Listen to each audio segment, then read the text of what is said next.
राजस्थान की राजनीति में इन दिनों एक बड़ा सवाल गूंज रहा है। क्या पंचायत चुनाव तारीख पे तारीख में फंसने वाले हैं? 31 मार्च 2026 यानी वो दिन जब प्रदेश की हजारों ग्राम पंचायतों का कार्यकाल खत्म होने जा रहा है।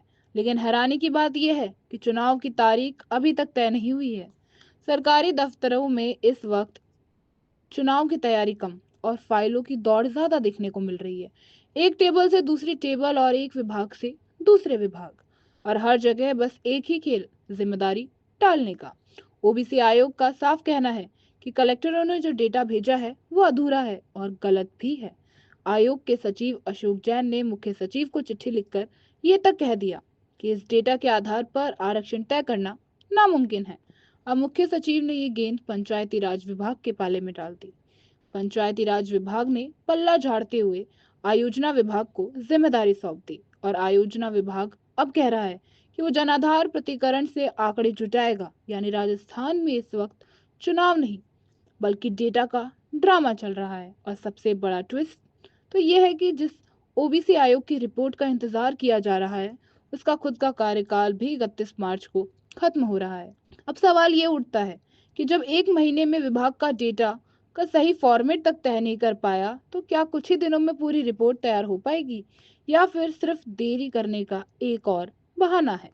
इस बीच पूर्व राज्य निर्वाचन आयुक्त मधुकर गुप्ता ने इस पूरे मामले पर साफ और सख्त बयान दिया है।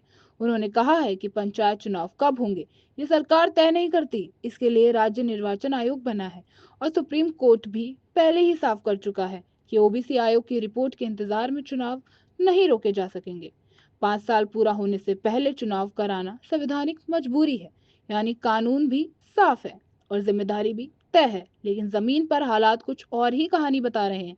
अब सबसे बड़ा सवाल यह है कि अगर 31 मार्च तक चुनाव की घोषणा नहीं होती तो क्या राजस्थान की पंचायतों में प्रशासक बैठ पाएंगे? अगर ऐसा होता है तो गांव में चल रहे विकास कार्य रुक सकते हैं, स्थानीय स्तर पर फैसले लेने की प्रक्रिया प्रभावित हो सकती है और लोकतंत्र की सबसे छोटी इकाई यानी पंचायत एक तरह से सिस्टम के भरोसे छोड़ दी जाएगी।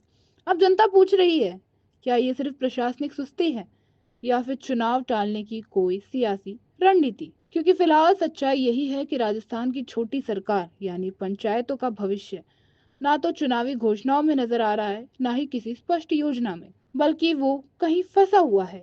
आयोजना विभाग की फाइलें, अधूरे आंकड़े और सरकारी टालमटोली के बीच। और सबसे बड़ा सवाल अब भी वही है, क्या पंचायत चुनाव समय पर होंगे या फिर राजस्थान में भी तारीख पे तारीख की राजनीति में उलझ जाएंगे?